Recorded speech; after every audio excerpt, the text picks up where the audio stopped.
The morning of Tuesday, September 11th, 2001, life in America proceeded as normal, but at 8:46 a.m., Flight 11 crashed into the World Trade Center's North Tower, followed by Flight 175, which crashed into the South Tower at 9:03 a.m.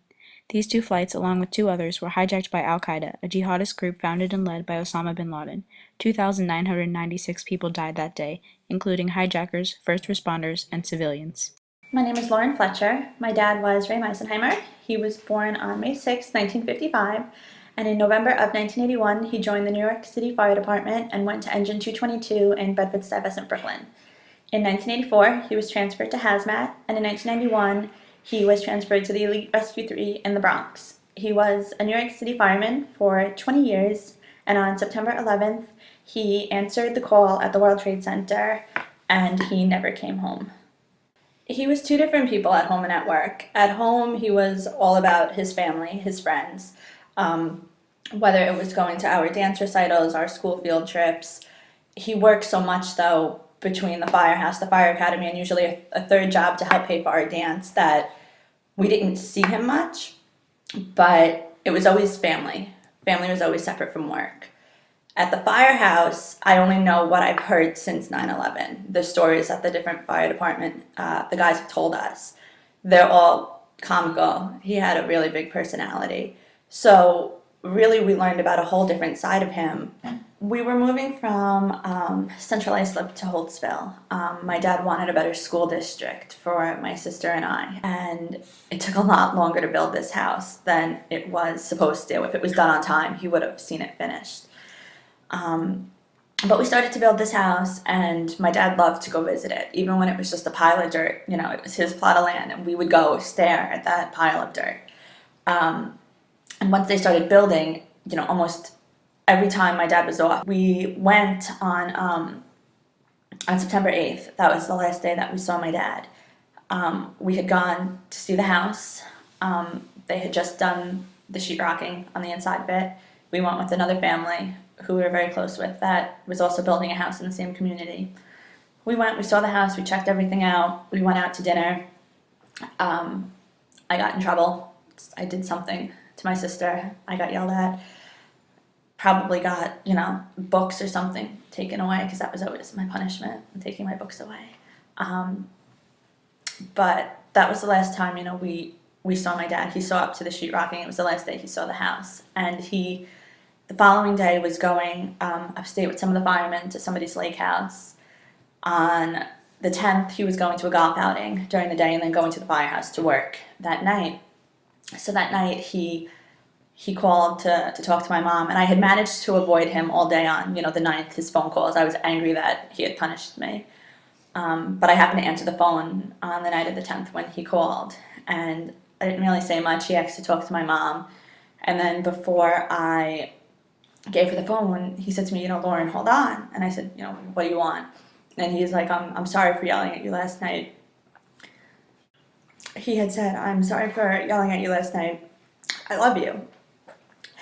And that was the last time that I spoke to him. My parents used to drive us to school because while we were having the house built, we were staying with my uncle about 40 minutes away from the school. So my mom drove me to school that day. It was like the first week of high school, the first week of 9th grade. And I got to school, normal day. At about second period, we heard about the first plane that flew into the Trade Center. And we were like, okay, you know, what's going on? A few minutes later, maybe an hour, an announcement was made that anybody who had family that worked in the World Trade Center needed to report to the library. And again, I thought, okay, you know, it's scary and I'm sure it's a big deal, but is it that big of a deal? You know, at 14 years old, I, you know, didn't think much of it. 7th period history, we heard about the second plane. And I remember one of my classmates turning to me and saying, oh, Lauren, isn't your dad a fireman? He's probably there. Like, you can tell us about it. Like, you could tell us what he said, what he saw. And I thought, oh, yeah, I guess maybe he would be there. We didn't realize the magnitude of things. Back then, the school TVs, really all you could do was watch a videotape on them. You couldn't, you know, just live stream the news. Same thing with the cell phones. There were no apps. There was nothing like that. So other than what we were being told by the teachers, we hadn't seen anything. We had no idea how big it was. And right after that boy said that to me, I got called to the library. And I was like, what? Like, I don't have family that works in the Trade Center. So I get down there, and my mom was there, hysterical. Couldn't understand a word that she was saying. Guidance counselors trying to calm her down. And she said, I can't get in touch with your dad. I can't get in touch with your dad. And I said, well, why would you? If he's there, he's working. You know, he's got his gear on. He doesn't have his cell phone on him. Of course you can't get in touch with him. So we went to pick up my sister, and driving home, you know, the main road on the island is the Long Island Expressway. 3 lanes of cars like any expressway. There were no cars on it. It was almost eerie. And then all of a sudden overhead you started seeing all these like the military helicopters. And I was like, what? Like, what is going on? I feel like I had known during school that the buildings fell. I don't remember when I found that out. I have a hole as far as that goes, but I know when I got home and turned the news on, I knew that the buildings had fallen. I just hadn't seen them fall yet. So we watched it a couple times on the news, and I was like, okay, like, I don't want to watch this anymore. It was a little scary at that point. The phone was ringing like crazy. My mom was calling the firehouse. Other people were calling us, and within an hour of being home, our little 2-bedroom apartment over my uncle's house was just packed with people. You couldn't even move. So we had no idea what was going on. We had no idea where he was. He was supposed to leave the firehouse that morning to go out to the fire academy, his second job. But that didn't really mean anything. So we just really went about our night. And I remember saying to my mom before I went to bed, Daddy's not going to come home, is he? And she just said, no, you can't think that. You can't say that. You just need to, you just need to hope, keep your faith. So I went to bed. And I think it was around 1 a.m. I woke up and she was just screaming. They were in the building. They were in the building. And when I went outside my bedroom door, she was just kneeling on the floor with the phone, hysterical, with a whole bunch of people around her. We ended up finding out a couple days later, they started finding things. They started, they were searching nonstop, trying to pull survivors out. And after, a couple days, it just wasn't happening anymore. There were no more survivors. Finally, they ended up finding someone from my dad's company, from Rescue 3, and they identified him, and that's where they started searching in that area. Because in a situation like this, it was so big, all the guys would have been together or should have been together. And they ended up finding a couple things, identifying somebody by a knee bone, and they found a helmet of another guy. And finally, they found my dad's hood, that just goes over your head and protects everything but your face. And that had his name, on it. So they found that of his, and it basically just had a big char mark in the back, almost like something just hit him in the back of the head. So that's how they identified him. And the fire department told us that they were in the South Tower, which was the second tower to be hit, the first tower to fall, and that from their last communication with them, that they were heading up the stairs into the building to get as close to where the planes hit as possible. So the way things fell, they estimated they were somewhere in the high 60s, low 70s, as far as how far they had gotten up in the building. And they found parts of stairwell around them, which would have, proven true to that theory. But we also came to find out that my dad's shift was over for that morning. So we found out that he, left the firehouse, got to the parking lot to his truck, and realized that somebody was blocking him in. So he went to go back inside the firehouse to say, hey, can you move your car? I gotta go. And the alarm went off. And true to fashion, my dad wouldn't have done anything else but jump on the rig and go to the fire. And they had told us that for a while there was some confusion, because when you start your shift, you fill out your name on this chalkboard, who's the chauffeur and who's this and who's that. And that's what my dad did. He drove the fire truck. He was the chauffeur. And there were 2 names under chauffeur, my dad being the previous shift and then the new guy on that shift. So they weren't sure if my dad was there or not. But by that night, when nobody can get in touch with him and he didn't show up at the fire academy, it was pretty obvious that he was there. One of the most frustrating things is that he was supposed to retire in November of 2001. So just 2 months later. And it's, even more frustrating that he wasn't supposed to be there. And I know that if he was on his way, to the fire academy, if he was on his way back to the island and he heard about this, he absolutely would have turned around and went back. I know that for a fact. But maybe things would have ended differently if he wasn't there, the time that he was there. So it's frustrating. I was angry for a while about how things played out. I couldn't talk to the one fireman whose car was blocking him in. Whenever he would come over, I would leave the room. I couldn't. He wore my dad's bracelet around his wrist, and that would make me so angry every time I saw it. I guess it was easier for me to blame him, since I knew it was part of a bigger picture, but there wasn't anybody in front of me to blame. So I guess it was easier to blame him. I've let go of that since. I don't blame him anymore, but it was just really frustrating. It was kind of a crazy year, actually. I really didn't go back to school, and when I did, I didn't go to class. I hung out in my guidance counselor's office or the school psychologist's office. Maybe I made it to class 20 days that year. Eventually, probably by April or May, they just said, okay, we'll homeschool you. And that was like an hour a day, and really wasn't even any schoolwork. But it was so funny because my first report card that came out in December of 2001, a lot of the teachers' comments were, absence is affecting success and, work not up to par. Well, I wasn't in school, given the situation, cut me a break.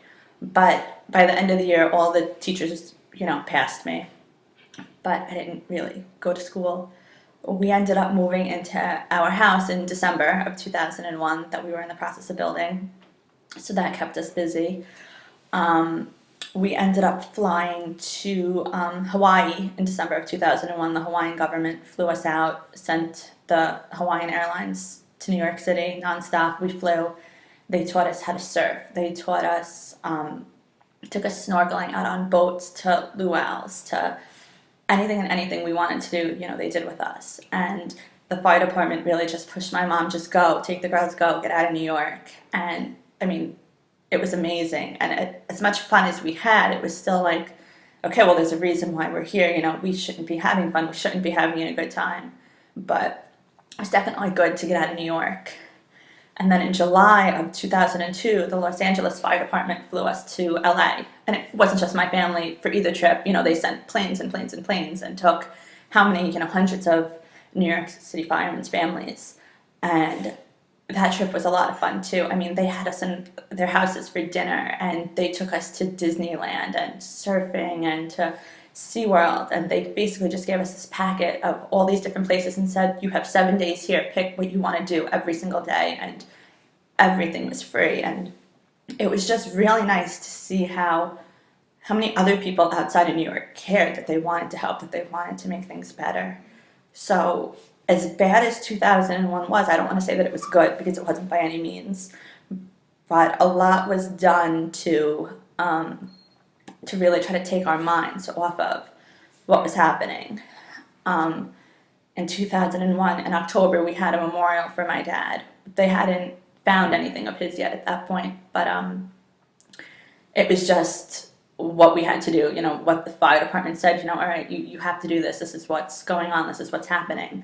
So it was basically just a church ceremony, and then a gathering afterwards that just had hundreds and hundreds of firemen and family and friends from all over, and people we had never met before, people that said, oh, I took his class at the fire academy, he taught me this, he touched me this way. Just tons of stories and pictures, and oh, I went to high school with him, I went to elementary school with him, and it's like, where did you come from? People from Canada, people from California, people from all over, and it was so overwhelming. We had also gone down to Ground Zero for the first time in October of 2001, and that was pretty surreal. I mean, it was still, the pile was still smoldering. They were still finding hot spots, and it, a month later, it was just still on fire, and it was just crazy to see what it looked like, that's that was his end, that was he was in there somewhere. That was kind of hard, but it was almost something, it's like an accident, you can't take your eyes off of it. 2001 had a lot of firsts for us, not all good, not all bad. It was really just a year of a lot of mixed emotions. I used to love to write. So after 9/11, I would sit up at night when I couldn't sleep and just write different things about him, different memories, things that, I didn't want to forget or that just made me feel better to write. So I spoke at his memorial service in October, and I was talking to, one of my friends about him, and she said, you should really try to contact the magazine. Like, think of all the people you could, tell about your dad. And that was my biggest thing. I didn't want anybody to forget about him. So I spoke about him to anybody who would listen. So I said, okay. And again, another hole in my memory. I don't know how I went about it. It had to be through an email. But I contacted the magazine Cosmo Girl. They're not around anymore. But it was like the teenage version of Cosmopolitan magazine. And they said okay. And we did a bunch of interviews over the phone and online. And they wrote this article. They sent out a film crew. We did a photo shoot at the house. It wasn't finished, but they hung up an American flag and took a bunch of pictures. And that first article was published in November of 2001. And from that article, we were contacted by the morning show. So myself and the woman who wrote the article, we went on Thanksgiving morning and just asked a whole bunch of different questions about the article and different questions about my dad. And I mean, that was pretty cool. I didn't, ever think that anything like that would come out of it. And then they contacted me a few months before the first anniversary of 9/11 and said, hey, do you want to do another article? We'll do an article, a piece on a year later. So I said, sure, a lot's happened, and same process. They, interviewed me over the phone and whatnot. And the same girl wrote another article. From my sister and I always took dance classes. So in June of 2002 would have been our first dance recital after my dad died. And our dance teacher approached us and said, hey, do you girls want to dance a ballet duet for your dad? We'll make it really nice. You guys can pick the song. So we put a lot of thought into what song we would use, a song that was appropriate, that was slow enough for a ballet, but that meant something to us. And while we were in Hawaii, we were at a luau. They had this boy band perform called Disguise, and they had written a song called Our Nation in Song after 9/11. And it was a really nice song, slow enough. And we said, hey, nobody in New York at this dance recital has heard this song before. It's really nice. There's a story behind it for us. Let's use this song. So she said, okay. We had to get her the music. And I ended up emailing the group's manager saying, hey, this is what we're doing with this song. You really touched us. Thank you so much. And she emailed me back and said, we just bought tickets. We're going to come and sing this song live, while you guys dance. And they ended up bringing with them like a talk show host from Hawaii. So they taped the whole thing. We went to the firehouse. They sang a concert at the firehouse. She interviewed some of the other firemen. She interviewed us. And there was this whole segment, done in Hawaii on this woman's talk show. And we were given a letter from the governor of Hawaii and a proclamation that June 15th, which was the day that the dance recital was the Meisenheimer Family Day in Hawaii. So there's a day named after us. It's probably not on the calendar or anything, but we have the paperwork, and I thought that was pretty cool. But yeah, I wanted everybody to remember him, and there was actually News 12, I guess, got wind of what was going on with the dance recital because they came to the dance studio to interview me and do a TV piece on really just what the dance was. It was so quick, but I guess that was just another way that I was able to keep his memory alive, to keep it all out there. There's so many things. I was 14 when he died, so really he missed my whole teenage life, what has been so far in my adult life. He didn't teach me to drive. I went to a general, driver's education school. He missed my sweet 16. I had told my mom I didn't even want one, and then a week before my birthday I said, okay, well maybe I kind of do want a party. So we planned that one really quick, and my grandfather danced with me. He missed my high school graduation. He missed my college graduation. He missed he missed me getting engaged. He missed my wedding. I mean, all the guys from Rescue 3 came. They wore their dress blues. I had his picture wrapped around my bouquet, so when my mom walked me down the aisle, he would still be there. Um, and after I danced with my mom at my wedding, the guys from Rescue 3, they all danced with me also, which was a really nice surprise. Um, he missed both of his grandchildren being born. He missed my first house. I mean, any milestone, from 14 on, you name it, he missed it. So, as the years have gone on, the way that we handle September 11th has changed. The first, I'd say 5 or 6 years, we would go into the firehouse in the Bronx, and there's a park called Fireman's Park where they would do the memorial service and only read the names of the firemen. So, opposed from the ceremony at Ground Zero where they read everybody's name, fireman, policeman, civilian, we only had to listen to 343 names, which was a little bit more bearable. And then we would go back to the firehouse and, there would be some type of catered lunch and we would be with the other families of Rescue 3 and the guys from Rescue 3. There are only 2 guys left who worked with my dad, who were still at Rescue 3. And then the few guys that had been transferred or promoted usually would come back also. And it was just comforting to be around them. They were really a great form of support, and these guys really became like family to us. Just recently, we started, I guess it was a couple years ago, we decided, we don't want to be in New York anymore for 9/11. So we started renting a cabin in Pennsylvania and basically said to any friends and family, this is where we'll be for the next 4 days. If you want to come, great. If you don't want to come, you don't have to. And, we'd have 10 or 20 people in this cabin and, we'd eat and we'd play games and we'd remember him and we'd reflect, but we tried to make it a little bit more, upbeat. I'd probably say the past 2 or 3 years, we haven't done either of those. We always go out to dinner. My sister and my mom and I will go shopping. We've had a barbecue. We try to keep it more uplifting. We try to remember him. It's just so emotionally draining when, September 1st comes, your countdown starts. Okay, it's this many days away. And then September 8th comes and you're like, okay, this is the last day I saw him. And then the 9th, okay, he did this. The 10th, okay, he did this. And, then the 11th comes. And, you sit there and you watch the news and you're like, okay, the tower's still standing, he's alive. And the tower's gone and okay, he's gone. And it's just too much to keep, reliving over and over and over again. And, you're fine every single day of the year and, you miss him and you have memories. And then all of a sudden this day just comes and it just totally hits you. And you're like, okay, what do I do with myself now? So for that one day, we try to keep it positive and try to, push the negative emotions aside.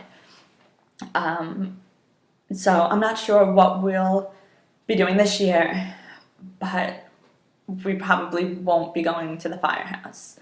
It's just, there comes a time that we need to move on, but for the firemen also, how long are we going to keep, putting ourselves in their faces? It's, they lost so much also, we're mourning one person, they're mourning, 6 from their firehouse on top of all the other, firemen that they knew. So we kind of feel that way also. Like, we could still see them on positive days and still visit on positive days, but at this point in time, we almost feel bad going on 9/11. I don't know that I'll ever fully have closure. I think with them finding his hood, that closed a little piece of it off. At least, okay, we have something to bury. As long as there's still things out there that they're working on to identify, a part of that will still be open. The thought that there's still pieces of him that could be out there. They develop new technology every day to try to identify what they haven't, yet. I think there's like 1,800 pieces that haven't been identified yet. The killing of bin Laden brought, again, another little piece of it.